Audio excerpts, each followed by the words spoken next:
Power chords, power chords, power chords. Power chords, power chords.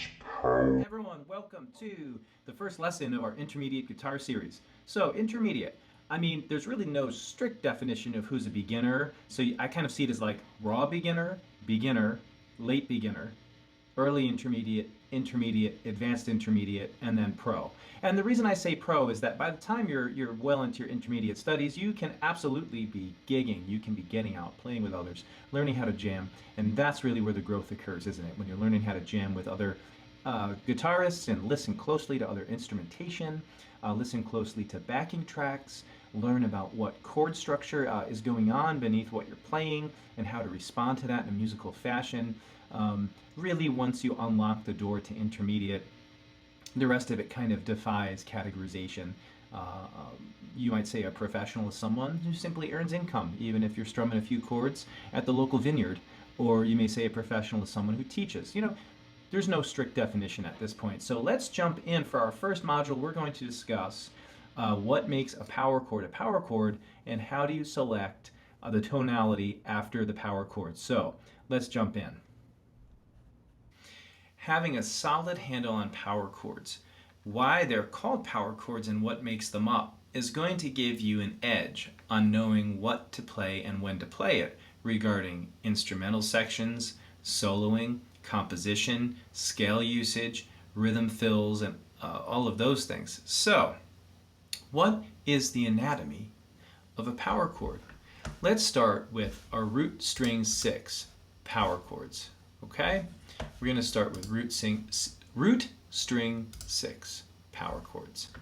And here they are. So the first thing is, as an intermediate guitarist, aspiring guitarist, you should be able to play power chords. What are they made of? Well, for example, I want to go to the C power chord on string 6 rooted on fret 8, and I want to show you the actual note names. So there we go. So let's make that a little bit bigger for you. All right. What do we see here in the note names of our diagram on the top right? Well, we see C, G, C. This is really important because, as you can tell, there's only two different scale tones in it. So there's Do, that's the root, and there's G, that's the fifth. So I'll just kind of demonstrate for you. All right, so here's the C, here's the G, and here's the C, that's the next octave. So you have string 6 fret 8 root, string 5 fret 10, string 4 fret 10 root. Well, this is so important to your development so you can understand how octaves work. If you'd like to play the octave on guitar to help you learn the names of the notes all up and down the fretboard, you could, of course, just play string 6 and string 4. C, C. You can move it around.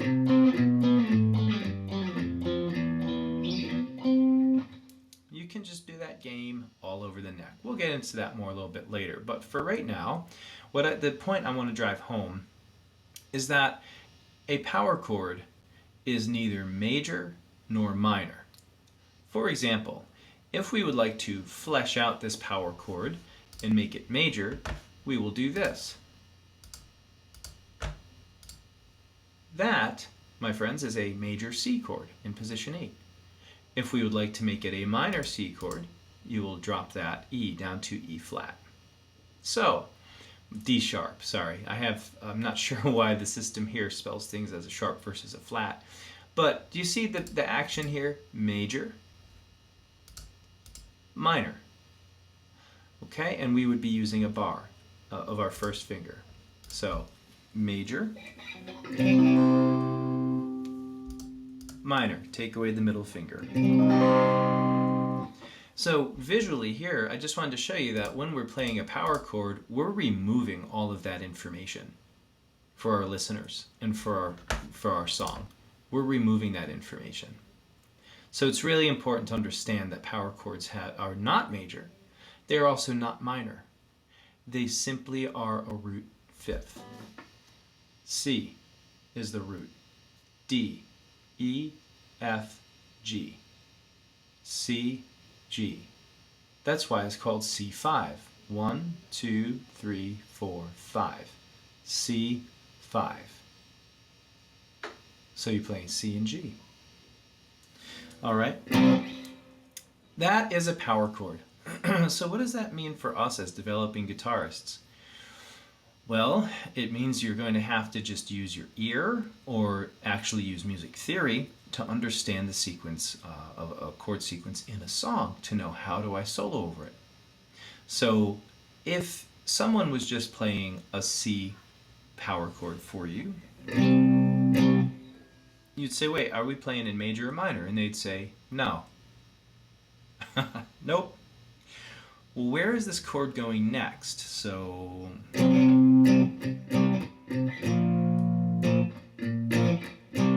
aha, C, 8 to B flat, fret 6.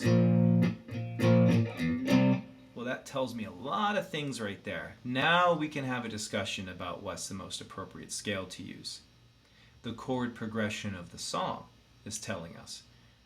This is where we're going to dig in intermediate guitar playing, so that you don't feel like you're noodling aimlessly on the fretboard.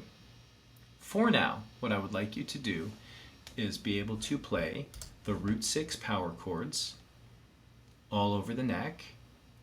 The first root 6 power chord you see in the upper left is E5. Use your first finger flat to make that occur. You're going to play string 6 open, strings 5 and 4, fret 2, fret 2. The next chord along the top row in the middle is F5. The next chord is going to be fret 3G. All of these are root string 6, so we have G5. Next, let's scroll up, okay? We have A5. Let me correct my image, okay?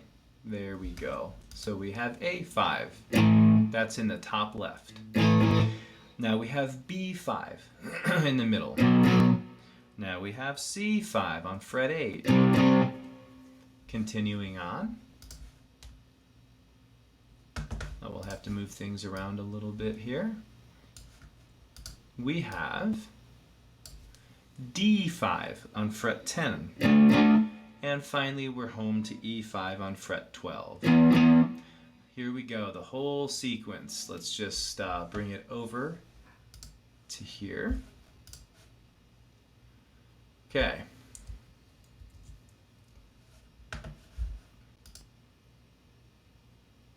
Top row, E5, F5, G5.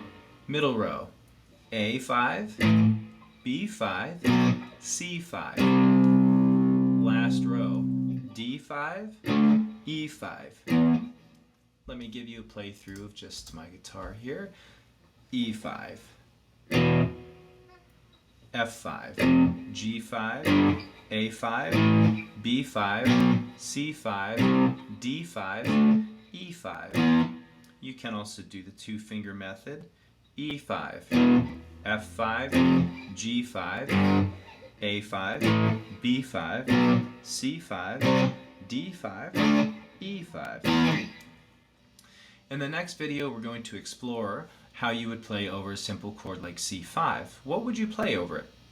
You can use virtually any scale over a C5 chord, any scale that contains your root and your fifth. C, Do, D, Re, E, Mi, F, Fa, G, So. C or G.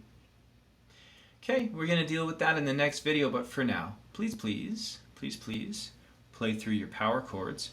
As an intermediate guitarist, you should also be able to play the major and the minor version of your root 6 power chords. E5, E major, E minor, F5, F major, F minor. These are bar chords. If you don't have a handle on bar chords, we can cover that. G5, G major, G minor. So as you apply and take away the bar with the middle finger and the bar without the middle finger, you're changing the tonality and you're providing a mood for that chord. But remember, a power chord has no mood, none whatsoever. It's a stable chord that has only two tones. It's not a colorful chord. The color comes from what the singer or the other artist do on top of that chord to create the mood for the song. Okay? So handle those root string 6 power chords.